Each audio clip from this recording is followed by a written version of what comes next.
Hello बच्चों, स्वागत है आप लोगों का आज की इस क्लास में। आज हम लोग सीखने वाले हैं, अगर कोई क्यूब दिया हो तो उसका इक्विवेलेंट रेजिस्टेंस तुल्य प्रतिरोध कैसे निकाला जाता है। तो यहाँ पे हम जैसा कि देख पा रहे हैं, ये क्यूब है एक।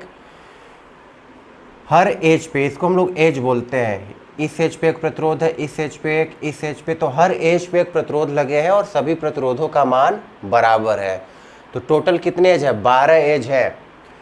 तो इसके 3 फॉर्मूले हैं, तीनों हम लोग बारी बारी से देखेंगे। एक हम बोलते हैं बॉडी डायगोनल। बॉडी मतलब ये 1 और 7, अगर 1 और 7 के बीच का हम तुल्य प्रतिरोध निकालेंगे तो ये क्या कहलाएगा? Body diagonal. ठीक है, ये इस क्यूब का एक विकर्ण होगा, तो इसके अगर अलॉन्ग हम निकालेंगे तो ये क्या कहलाएगा? Body diagonal. ये जो बना है 1, 2, 5 और 6, ये एक फेस है। 2, 3, 5 और 7 एक फेस, ये तो ये फलक कहलाते हैं। टोटल फलकों की संख्या क्या होती है? 6। तो जब किसी फलक के अलॉन्ग निकालेंगे, जैसे 1 और 3 के अलॉन्ग निकाले, तो ये क्या कहलाएगा?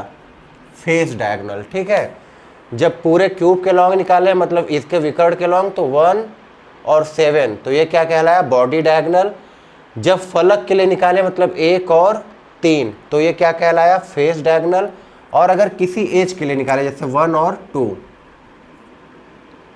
तो ये क्या कहलाएगा? एज। और भी है, जैसे 1 और 2 भी एज है, 1 और 6 भी एज है, 2 और 3 भी एज है, ये सब एज है।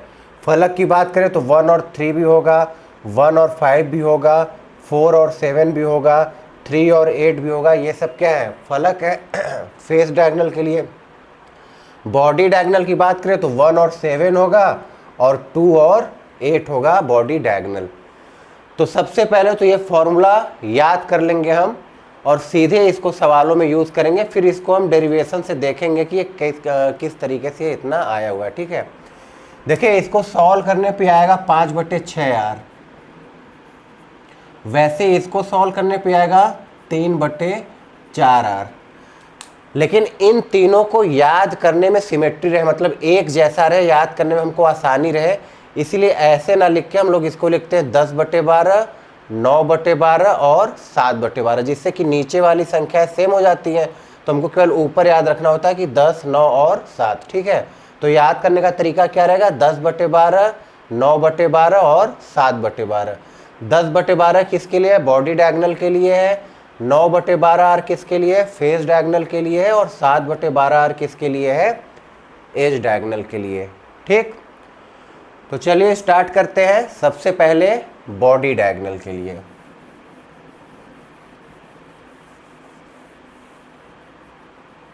तो हम लोग एक ट्रिक से इसको हल करेंगे, उसी ट्रिक को हम लोग सीखेंगे। बॉडी डायगोनल का मतलब 1 और 7 के बीच में। ठीक है, तो सबसे पहले हम ऊपर क्या लिखेंगे? 1 और 7।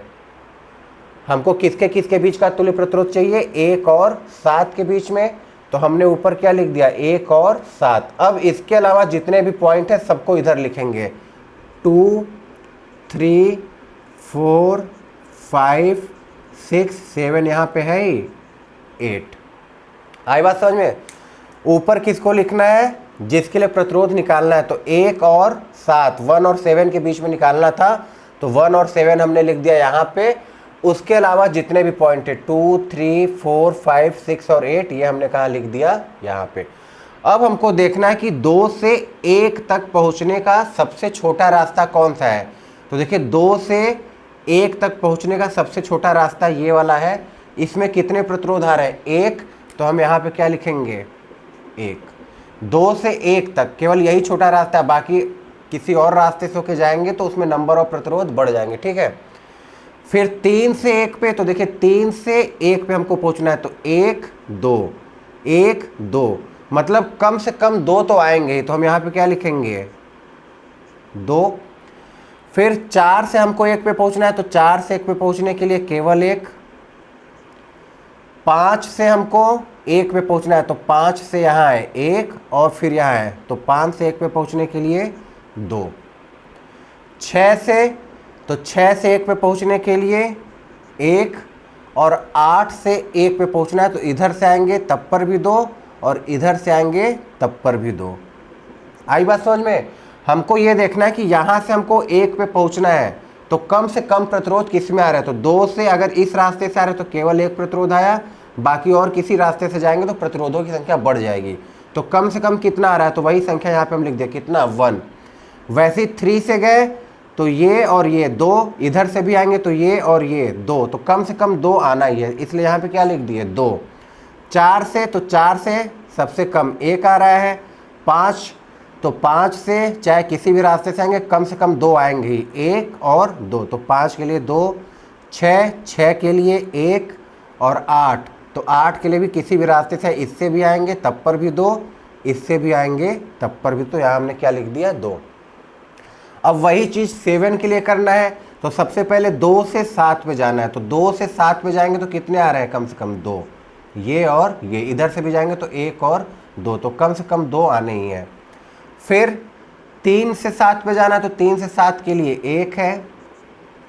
4 से 7 पे जाना है, तो देखिए 1 2, किसी भी रास्ते से जाएंगे 1 2, तो कम से कम कितने हैं, 2 है। 5 से 7 पे जाने के लिए कम से कम 1 है, तो 1। 6 से 7 पे जाना है, तो चाहे इधर से जाएंगे तब पर भी 2 आएगा, इधर से जाएंगे तब पर भी 2 आएगा, तो कितना लिख देंगे, 2। 8 से 7 पे जाना है तो 1।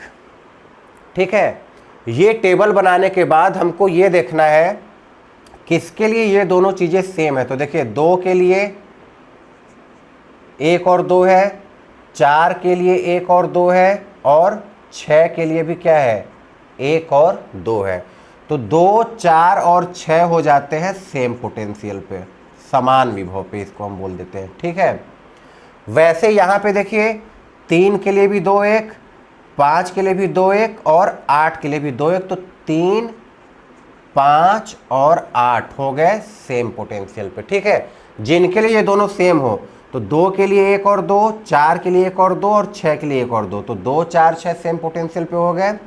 वैसे 3 के लिए 2 1, 5 के लिए 2 1 और 8 के लिए 2 1, तो 3 5 और 8 भी कहाँ हो गए, सेम पोटेंशियल पे हो गए। तो हम इस सर्किट को जो ये बना हुआ है थोड़ा सिंपल करके बनाएंगे, और देखिए हमको निकालना कहाँ से कहाँ तक है, 1 से लेके 7 के बीच में, तो हम स्टार्ट कहाँ से करेंगे, 1 से स्टार्ट करेंगे, और सबसे बाद में क्या आना चाहिए, 7 आना चाहिए। ठीक है, तो 1 से स्टार्ट करते हैं, तो देखिए 1 किससे जुड़ा है, 2 से जुड़ा है, तो 1 को हम जोड़ते हैं 2 से। लेकिन अब देखिए 2 4 और 6 तीनों सेम पोटेंशियल पे है, तो अगर यहाँ पे 2 आ रहा है तो यहीं पे हम 4 भी लिखेंगे और 6 भी लिखेंगे। तो अब हमको देखना है कि 1 में और 2 और 4, 2 4 और 6 में कितने कॉम्बिनेशन बन रहे हैं। तो देखिए 1 और 2 का तो 1 हो गया, 1 से 2 के बीच में, 1 से 4 के बीच में भी 1 है, तो 1 और 4 के लिए 1 बना लेंगे, ये हो गया 1 और 4 के लिए। 1 और 6 के लिए भी है, तो 1 यहाँ पे 6 यहाँ पे, तो 1 और 6 के लिए भी। आई बात समझ में। सबसे पहले हमने 1 से स्टार्ट किया, हम कहाँ गए, 2 पे, तो 2 4 और 6 सेम पोटेंशियल पे, तो अगर हमने 2 लिखा है तो 2 4 4 और 6 भी यहाँ पे लिख देंगे। अब फिर हमको देखना है कि 1 इनमें से किससे किससे जुड़ा है, तो 1 2 से भी जुड़ा था, 1 4 से भी जुड़ा था और 1 6 से भी जुड़ा था, तो हमने यहाँ पे 3 रेजिस्टेंस अपने बना लिए। उसके बाद देखिए 2 किससे जुड़ा है, 3 से जुड़ा है, तो 2 को जोड़ देते हैं 3 से। ठीक है, अब देखिए 3 के साथ साथ और कौन से है, 5 और 8, मतलब अगर हम यहाँ पे 3 लिखेंगे तो यहाँ और कौन से लिखेंगे, 5 और 8 भी लिखेंगे। तो अब हमको देखना है 2 4 6 और 3 5 8 में से कौन कौन से एक दूसरे से कनेक्टेड है। तो देखिए 2 से 3 का तो एक हो गया, 2 से 3 का, 2 और किससे कनेक्टेड है, 5 से, तो 2 और 5 के लिए एक जोड़ेंगे। ठीक, तो 2 का 3 से हो गया, 2 का 5 से हो गया। अब 4 का देखते हैं, तो देखिए 4 किससे कनेक्टेड है, 4 3 से कनेक्टेड है और 4 8 से भी कनेक्टेड है, तो 4 का एक बार 3 से बनाएंगे और 4 का एक बार 8 से बनाएंगे, तो ये हो गया 4 का 3 के लिए और ये हो गया 4 का 8 के लिए। अब कौन सा बचा, 6 बचा, तो 6 देखते हैं किससे किससे जुड़ा है, तो 6 5 से भी जुड़ा है और 6 8 से भी जुड़ा है, तो 6 के लिए भी 2 बना देते हैं, एक 5 से और एक 8 से। ठीक है, अब देखिए 3 किससे जुड़ा है, 7 से जुड़ा है, तो 3 को जोड़ते हैं किससे, 7 से। तो 3 का तो हो गया, अब हमको ये देखना होगा क्या 5 और 8 भी 7 से जुड़े हैं। तो हाँ, 8 भी 7 से जुड़ा है और 5 भी 7 से जुड़ा है। तो एक कॉम्बिनेशन बनेगा 5 और 7 का, और एक बनेगा 8 और 7 का। आई बात समझ में। सबसे पहले हमने 1 से स्टार्ट किया, तो 1 को हमने किससे जोड़ा, 2 से। तो 2, 4 और 6 तीनों सेम पोटेंशियल पे थे, तो अगर हम यहाँ पे 2 लिखे तो हम तीनों एक साथ लिखेंगे, 2, 4 और 6। फिर हमको देखना होगा कि ये जो 1 है वो इनमें से किससे किससे कनेक्टेड है। तो 2 से भी था, 4 से भी था और 6 से भी था। तो यहाँ पे हमने तीनों रेजिस्टेंस बना लिए, एक 2 के लिए, एक 4 के लिए और एक 6 के लिए। फिर 2 को हमने देखा किससे कनेक्टेड था, 3 से कनेक्टेड था। तो 3, 5 और 8 सेम पोटेंशियल पे थे, तो हमने 3, 5, 8 तीनों लिख लिए। तो हमने ये देख लिया कि ये तीनों इन तीनों से कैसे कैसे कनेक्टेड था। तो 2 3 से कनेक्टेड था और 2 5 से। तो एक 2 का 3 के साथ बनाए, एक 2 का 5 के साथ बनाए। फिर हमने देखा किसके लिए, 4 के लिए। तो 4 किससे कनेक्टेड था, 3 से और 8 से। तो 4 का एक बार 3 के लिए बनाए और एक बार 4 का 8 के लिए बनाए। फिर 6 के लिए हमने देखा, तो 6 किससे कनेक्टेड था, 5 से और 8 से। तो 6 के लिए एक बार 5 से हो गया और एक बार 8 से। मतलब इन तीनों का 2-2 है, तो टोटल कितने संख्या हो जाने चाहिए, 6 हो जाने चाहिए। तो 1, 2, 3, 4, 5 और 6। उसके बाद फिर 3 किससे कनेक्टेड था, 7 से। तो हमने यहाँ 7 लिख दिया। फिर हमने देखा क्या 5 और 8 भी 7 से कनेक्टेड है। तो हाँ, 5 भी 7 से कनेक्टेड था और 8 भी 7 से कनेक्टेड था। अब देखिए ये सारे कितने कितने के हैं, आर के हैं।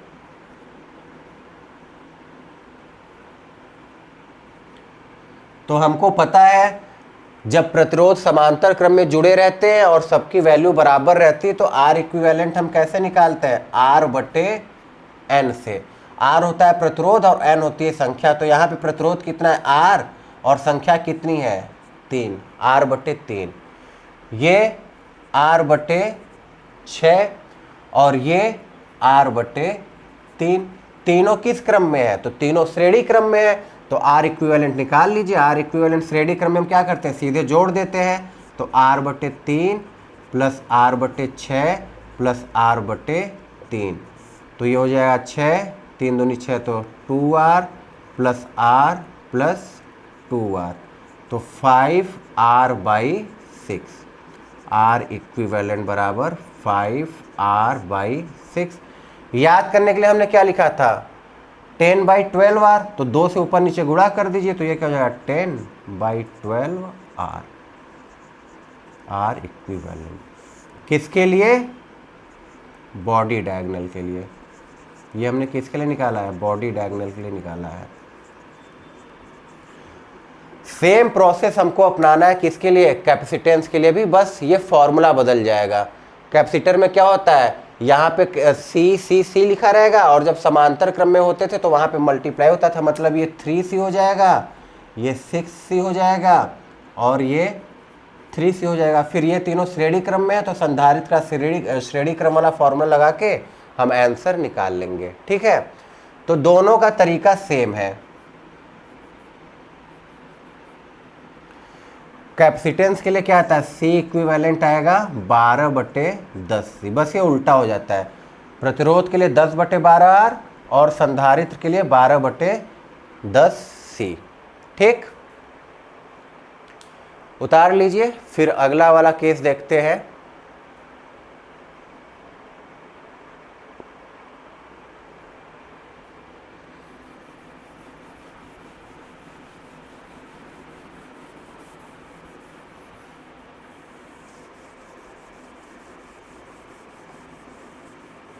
अगला हमको निकालना है कौन सा, फेस डायगोनल।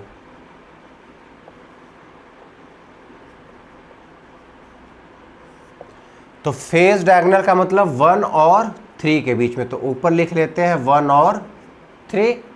इसके अलावा जितने पॉइंट है यहाँ पे 2, 4, 5, 6, 7, 8। ठीक है, फिर से वही यहाँ से यहाँ तक पहुँचने में सबसे कम प्रतिरोध किस में आ रहा है, तो देखिए 2 से 1 पे पहुँचना है तो कितना आया 1, ठीक है।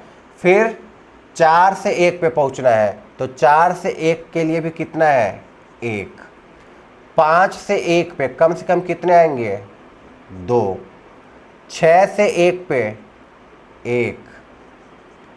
7 से 1 पे तो 1 2 3 कम से कम 3 आएंगे। 8 से 1 पे तो 1 2 कम से कम कितने आएंगे 2 आएंगे। अब देखते हैं 2 से 3 पे जाने के लिए, तो 2 से 3 पे जाने के लिए कितने आ रहे हैं 1। फिर 4 से 3 पे, तो 4 से 3 पे जाने के लिए भी कितने आ रहे हैं 1। 5 से 3 पे, तो 5 से 3 पे जाने के लिए 1 2 कम से कम कितने आएंगे 2। 6 से 3 पे जाने के लिए, तो 6 से 3 पे जाना है तो 1 2 3 कम से कम कितने आएंगे 3। 7 से 3 पे जाना है तो 7 से 3 पे जाने के लिए 1। 8 से 3 पे जाना है तो 8 से 3 पे जाने के लिए कम से कम 2, ठीक है। अब फिर से वही चेक करना है हमको किसके लिए दोनों सेम है, तो वो सेम पोटेंशियल पे होंगे। तो देखिए 2 और 4 दोनों के लिए 1 1 है तो दोनों क्या हो गया सेम पोटेंशियल पे हो गए। और कोई भी है, हाँ 5 के लिए भी 2 2 है और 8 के लिए भी 2 2 है, तो 5 और 8 ये दोनों भी किस पे हो गया सेम पोटेंशियल पे हो गया। बाकी 6 का 1 3 और 7 का 3 1 है, ठीक है। तो सेम पोटेंशियल पे हमको 2 मिले, 2 और 4 और 5 और 8। तो स्टार्ट करते हैं। इस बार देखिए हमको किसके बीच में निकालना है 1 और 3 के बीच में। तो एक किनारे पे 1 आएगा और दूसरे किनारे पर 3 आएगा। तो 1 से स्टार्ट करते हैं। 1 किससे कनेक्टेड है 2 से, तो 2 के लिए बना लेते हैं। जैसे ही 2 लिखे तो हमको पता है 2 और 4 दोनों सेम पोटेंशियल पे, तो अगर यहाँ पे हम 2 लिखेंगे तो यहाँ और क्या आएगा 4 भी आ जाएगा, ठीक है। तो 1 से 2 का कनेक्शन तो हो गया। अब हमको देखना होगा क्या 1 4 से भी कनेक्ट है, तो हाँ 1 4 से भी कनेक्ट है। तो 1 हमको बनाना होगा किसके लिए 1 और 4 के लिए, ठीक है। अब देखिए 2 किससे कनेक्टेड है 3 से कनेक्टेड है, तो 2 किससे कनेक्टेड है 3 से कनेक्टेड है। तो हमको ये देखना होगा क्या 4 भी 3 से कनेक्टेड है, तो हाँ 4 देखिए 4 2 का तो हो गया 3 से। अब हमको ये 4 के लिए भी चेक करना पड़ेगा कि क्या 4 3 से कनेक्टेड है, तो हाँ 4 भी 3 से कनेक्टेड है। तो यहाँ भी एक हमको क्या मिल गया R मिल गया। अब देखिए एक किनारे पे हमको 1 मिल गया और एक किनारे पे 3 मिल गया। अब बाकी के जो प्रतिरोध बचे हैं उनको अरेंज करना है। तो देखिए 1 का 2 और 4 से हो गया। अब 1 का किसके साथ बचा है 6 से, तो 1 का हम बना लेते हैं यहाँ पे किसके साथ 6 के साथ, ठीक है। फिर 2 और 4 का, तो 2 का किसके साथ हो गया 3 के साथ हो गया। अभी 2 का किसके साथ बचा है 5 के साथ बचा है, तो 2 का हम किसके साथ बना लिए 5 के साथ बना लिए। जैसे ही हम 5 लिखे तो 5 और 8 दोनों सेम पोटेंशियल पे है, तो यहाँ हमको और क्या लिखना होगा 8 भी लिखना होगा, ठीक है। तो देखिए 2 का 5 के साथ तो हो गया। अब हमको देखना होगा क्या 2 8 के साथ है, तो 2 8 के साथ नहीं है। फिर 4 के लिए चेक करना पड़ेगा क्या 4 5 से कनेक्टेड है, तो नहीं 4 5 से कनेक्टेड नहीं है। फिर 4 8 से कनेक्टेड है, तो हाँ 4 8 से कनेक्टेड है, मतलब यहाँ पे एक प्रतिरोध और आएगा, ठीक है। अब देखते हैं 6 5 और 8 से जुड़ा है कि नहीं, तो 6 8 से भी जुड़ा है और 6 5 से भी जुड़ा है। इसका मतलब यहाँ पे 2 प्रतिरोध आने वाले हैं, एक 6 और 5 का और एक 6 और 8 का। 3 के लिए चेक करते हैं। तो देखिए 3 अब किससे जुड़ा है 7 से जुड़ा है, तो 3 का बना लेते हैं 7 के लिए। अब हमको देखना पड़ेगा क्या 5 और 8 7 से जुड़े हैं, तो हाँ 8 भी 7 से जुड़ा है और 5 भी 7 से जुड़ा है, तो 2 प्रतिरोध यहाँ पे आ जाएंगे। एक 5 7 का और एक 8 और 7 का। बस अब हम इसको आसानी से हल कर सकते हैं। ये देखिए ये सारे क्या है, आर आर, ये भी आर, ये भी आर, ये भी R, R R R R R और ये भी क्या है, आर। ये दोनों समांतर क्रम में है, तो आर और आर है समांतर क्रम में, तो आर बाई एन से क्या करेंगे, आर बाई टू। मतलब इन दोनों को हटा के हम यहाँ पे केवल एक प्रतिरोध लगा सकते हैं, कितने का, आर बाई टू का। वैसे इन दोनों को भी हटाएंगे और एक प्रतिरोध लगाएंगे, किसका, आर बाई टू का। इन दोनों को हटाइए, एक प्रतिरोध लगा देंगे, आर बटे दो। वैसे ये दोनों भी हटेंगे और इनकी जगह हम एक प्रतिरोध लगा सकते हैं, कितने का, आर बटे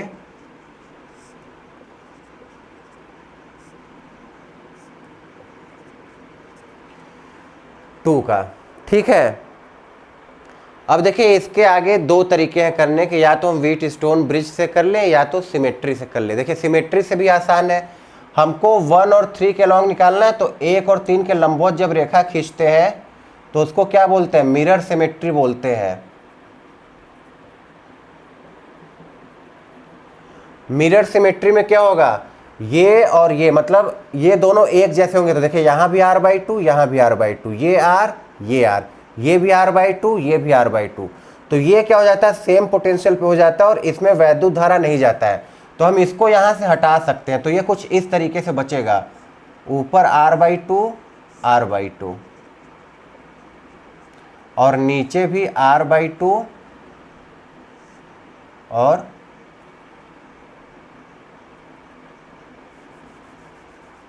ऊपर R by two, R by two, यहाँ पे आर, नीचे R by two, R by two, और ये क्या हो गया, आर। ठीक है, तो ये देखिए ये R by two, R by two, R और आर, ये तीनों किस में, चारों किस में है, श्रेणी क्रम में है। तो ये आर बाई टू जोड़ेगा तो किसके बराबर आएगा, आर के बराबर आएगा। आर बाई टू और आर बाई टू जोड़ेंगे तो ये किसके बराबर आएगा, 2r, तो 2 से 2 कट गया, किसके बराबर आया, r के बराबर आया। तो ये r और ये r किसके बराबर हो गया, 3r। मतलब ये सर्किट इस तरीके से बनेगा, ये r बाई टू r के बराबर, और ये नीचे वाला जब हमने श्रेणी क्रम में जोड़ा तो ये किसके बराबर आया, 3r के बराबर आया। ये दोनों समांतर क्रम में है, तो r इक्विवेलेंट बराबर r1 गुणे r2, तो r1 गुणे R2 बटे R1 प्लस R2, तो R प्लस 3R, तो ये 3R स्क्वायर बटे 4R, तो 3 बटे 4R। हमारा कितना आया था, 9 बटे 12R, तो 3 का ऊपर नीचे गुणा कर दीजिए तो देखिए वही आएगा 9 बटे 12R। ठीक है, तो ये तो था मिरर सिमेट्री से। इसको हम लोग व्हीट स्टोन ब्रिज से भी कर सकते हैं। कैसे करेंगे चलिए वो भी देख लेते हैं।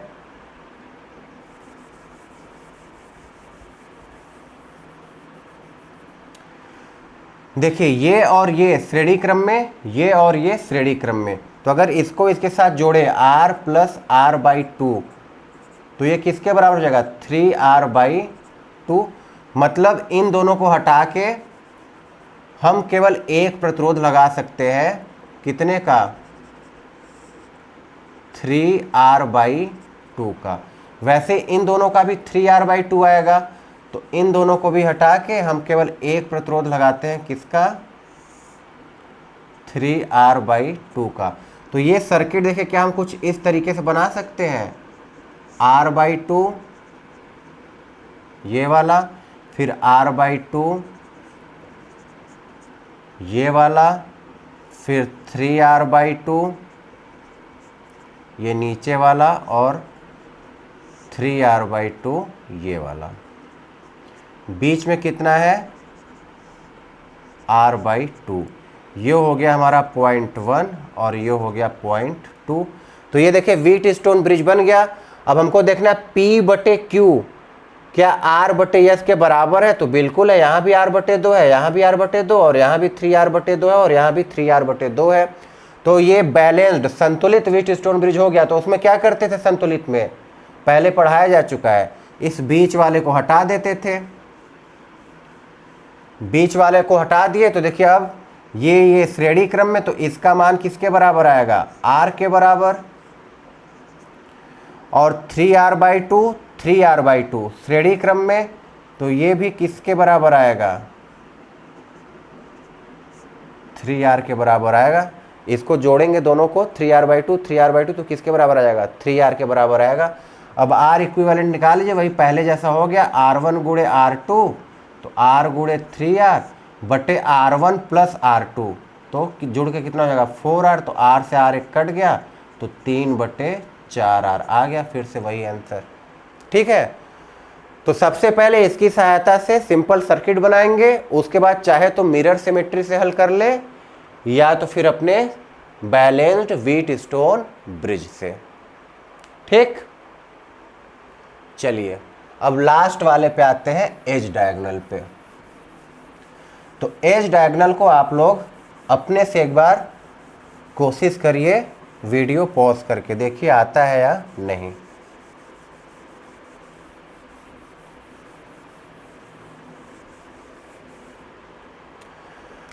एज डायगोनल का मतलब 1 और 2 के बीच में, तो 1 और 2, बाकी के सारे पॉइंट लिख लेते हैं, तो 3 4 5 6 7 8। अब क्या करना है, फिर से भाई 3 से 1 तक पहुंचने पे कम से कम प्रतिरोध किस में आ रहा है, तो 3 से 1 पे पहुंचने पे कम से कम कितने आएंगे, 2। 4 से 1, तो 4 से 1 पे 1। 5 से 1, तो 5 से 1 पे पहुंचने के लिए कम से कम कितने, 2।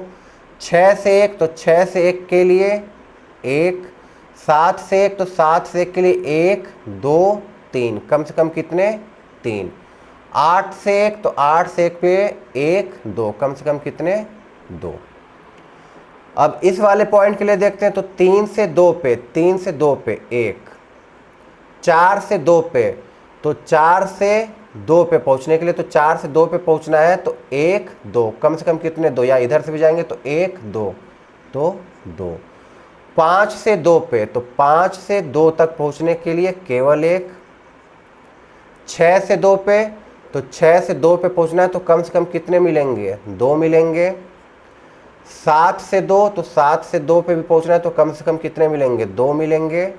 और 8 से 2, तो 8 से अगर 2 पे पहुंचना है, तो कम से कम कितने मिलेंगे, 1 2 3, या 1 2 3, कम से कम कितने मिलेंगे, 3 मिलेंगे। ठीक है, तो अब देखते हैं कौन कौन से सेम पोटेंशियल पे है। तो देखिए 2 1 2 1, क्या और कहीं है, नहीं है, तो 2 1 2 1, कौन कौन से, 3 और 5 हो गया सेम पोटेंशियल पे। और 1 2 1 2, तो 4 और 6, 4 और 6 भी एक सेम पोटेंशियल पे हो गया। क्या और कोई है, तो नहीं, ये 3 2 है और ये क्या है, 2 3, और कोई नहीं है। ठीक है, स्टार्ट करते, तो इस बार हमको किसके किसके बीच में चाहिए, 1 और 2 के बीच में। तो एक किनारे 1 आना चाहिए और दूसरे किनारे 2 आना चाहिए। तो देखिए 1 और 2 डायरेक्ट कनेक्टेड है ही, तो ये इस तरीके से हो जाएगा। ये हो गया हमारा 1 और ये क्या हो गया, 2। ठीक है, अब देखिए 1 और किससे कनेक्टेड है, तो 1 का 2 से हो गया, 1 को हमको कनेक्ट करना है 4 से।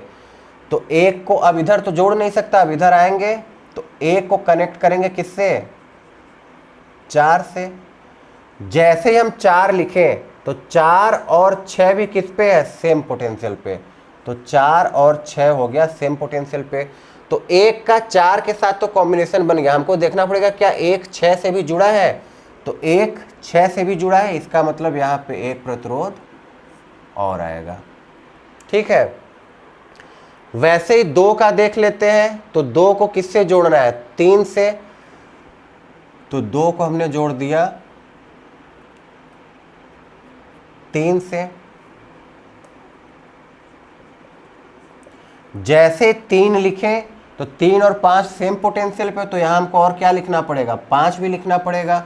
ये 3 और 5 हो गया। तो 2 का 3 के साथ तो कॉम्बिनेशन हमने बना लिया। अब हमको देखना पड़ेगा क्या 2 5 के साथ भी जुड़ा है। तो हाँ, 2 5 के साथ भी जुड़ा है, तो एक प्रतिरोध हमारा यहाँ पे इस तरीके से लग गया। ठीक, अब हमको देखना पड़ेगा क्या ये दोनों भी एक दूसरे से जुड़े हैं। तो 4 का 6 के साथ, 4 6 के साथ तो नहीं जुड़ा है। फिर 4 का 3 के साथ और 5 के साथ, तो 4 3 से जुड़ा है और 4 5 से जुड़ा है, तो 4 5 से नहीं जुड़ा है। तो 4 और 3 का एक कॉम्बिनेशन ये हो गया। तो 4 का इन दोनों के साथ चेक कर लिया हमने। अब 6 का चेक करना होगा। तो क्या 6 3 से जुड़ा है? तो 6 है यहाँ पे, तो 6 3 से नहीं जुड़ा है। फिर 6 किससे चेक करेंगे? 5 से। क्या 6 5 से जुड़ा है? तो हाँ, 6 5 से डायरेक्ट जुड़ा है। तो एक कॉम्बिनेशन आएगा 6 और 5 का। ठीक है, अब देखते हैं 4 और 6 किससे जुड़े हैं। तो 4 रहा, ये 4 को अब हम किससे जोड़ सकते हैं? 8 से। 4 किससे जुड़ा है? 8 से। तो एक कॉम्बिनेशन बनाते हैं 4 का 8 के साथ। तो 4 का तो 8 से हो गया। अब हमको चेक करना पड़ेगा क्या 6 भी 8 से जुड़ा है? तो हाँ, 6 भी 8 से जुड़ा है। तो एक बनेगा यहाँ पे 6 और 8 का। ठीक है, वैसे 3 और 5 के लिए चेक करते हैं। तो 5 देखिए किससे कनेक्टेड है? 7 से। और 3 भी किससे कनेक्टेड है? 7 से। मतलब अगर हम यहाँ पे 0.7 ले लें तो 3 भी 7 से कनेक्टेड है, तो 3 और 7 का एक कॉम्बिनेशन हो गया। 5 भी 7 से कनेक्टेड है, तो एक कॉम्बिनेशन हो गया 5 और 7 का। क्या 7 और 8 एक दूसरे से जुड़े हैं? तो हाँ, 7 और 8 भी एक दूसरे से जुड़े हैं। तो अब चेक कर लिया आपके टोटल रेजिस्टेंस हो गए कि नहीं। टोटल 12 होने चाहिए। तो 1 2 3 4 5 6 7 8 9 10 11 12, टोटल 12 हो गए। ठीक है, सारे वैल्यू बराबर ही हैं। ये भी आर, ये आर, ये आर, ये आर, आर आर आर, ये भी आर, ये भी आर, ये भी आर, ये भी आर और ये भी आर। ठीक है, तो अब देखिए जहां पे समांतर क्रम है पहले उसको हल कर लेते हैं। 2 प्रतिरोध है, दोनों की वैल्यू बराबर है, तो R/N वाला फॉर्मूला लगाएंगे तो ये कितना हो जाएगा? R/2। मतलब जहां जहां 2 प्रतिरोध है वहां हम एक प्रतिरोध लगा सकते हैं और उसकी वैल्यू किसके बराबर होगी? R/2 के। ये भी कितना हो गया? R/2। ये भी हो जाएगा R/2, R/2 और ये भी हो जाएगा R/2। ठीक, हल करते हैं। अब देखिए ये R/2, ये R और ये R/2 श्रेणी क्रम में है। तो R/2 जोड़ेंगे तो किसके बराबर आएगा? R के बराबर आएगा। और वो R इस R के साथ जोड़ देंगे तो किसके बराबर आएगा? 2R के बराबर। ठीक है, देखिए ये तीनों किस क्रम में? श्रेणी क्रम में। श्रेणी क्रम में डायरेक्ट जोड़ते हैं तो R/2 जुड़ेगा तो किसके बराबर? R। फिर वो R इस R के साथ जुड़ेगा तो कितना आ जाएगा? 2R। मतलब इन तीनों को हटाएंगे और हम एक प्रतिरोध लगाएंगे किसके बराबर? 2R के बराबर। अब ये दोनों किस क्रम में? तो यहां से विद्युत धारा आएगा तो 2 भागों में बटेगा। इसका मतलब ये दोनों किस क्रम में है? समांतर क्रम में है। तो समांतर क्रम में है तो इसको पहले हल कर लेते हैं। तो R इक्विवेलेंट कैसे निकलेगा? R1 गुणे R2, ठीक है, बटे R1 प्लस R2। तो ये 2 से 2 कट जाएगा तो ऊपर कितना आएगा? R²। ये करेंगे तो 2 दूनी 4, 4 और 1 5R, और ये 2 कहाँ चला जाएगा? ऊपर। तो 1R से R कट जाएगा तो ये कितना आएगा? 2R/5। मतलब इन दोनों को हल करके एक प्रतिरोध हम लगाएंगे तो उसकी वैल्यू कितनी आएगी? 2R/5। तो इसको हटाते हैं और यहाँ पे केवल एक प्रतिरोध लगाते हैं और उसका मान कितना हो गया? 2R/5। अब देखिए ये और ये तीनों श्रेणी क्रम में। तो R/2 जोड़ेंगे तो किसके बराबर आएगा? R के बराबर आएगा। और वो R इसके साथ श्रेणी क्रम में जुड़ेगा तो R + 2R/5। तो ये 5 इधर आएगा तो 5 और 2 7। तो ये कितना आ जाएगा? 7R/5। ठीक है, मतलब इन तीनों को हटाएंगे और केवल एक प्रतिरोध लगाएंगे। उसका मान कितना होगा? 7r divided by 5। अब ये दोनों किस क्रम में है? समांतर क्रम में है। तो समांतर क्रम में तो हल कर लेते हैं। R इक्विवेलेंट बराबर R1 गुणे R2, तो R गुणे 7R डिवाइडेड बाई 5 बटे क्या होता है R1 प्लस R2, तो R प्लस 7R बटे 5। तो ये कितना आएगा 7R स्क्वायर बटे 5। ये देखिए कितना आएगा 5 यहाँ आएगा, तो 7 और 5 12। भाग को गुणा में बदलेंगे तो 5 जाएगा ऊपर और 12 R आएगा नीचे। तो 5 से 5 कट गया, 1 R से 1 R कट गया। तो ये किसके बराबर आया 7 बटे 12R। यही हम लोगों ने स्टार्टिंग में लिखा भी था। तो R इक्विवेलेंट किसके बराबर आया 7 बटे 12R के बराबर आया। किस केस में? एज वाले केस में। तो ये सारी वैल्यू आप लोगों को हल करनी मतलब याद कर लेना है, क्योंकि अगर इस पे जैसे कोई सवाल आया कुछ इस तरीके से दे दिया कि यहाँ पे एक बैटरी लगा दिया इस तरीके से 40 वोल्ट का, और हमसे पूछा वैद्युत धारा का मान बताइए क्या होगा। तो ये देखिए कौन सा वाला है, बॉडी डायगोनल है। बॉडी डायगोनल किसके बराबर आया था 10 बटे 12R के। मतलब ये सर्किट कुछ ऐसा बन जाएगा। इसका तुल्य प्रतिरोध कितना 10 बटे 12R। ये क्या होगा 40R का कुछ मान दिया रहेगा। जैसे मान लेते हैं R का मान दिया है 12 ही दिया है, मतलब प्रत्येक प्रतिरोध कितने ओम के हैं 12 ओम के हैं।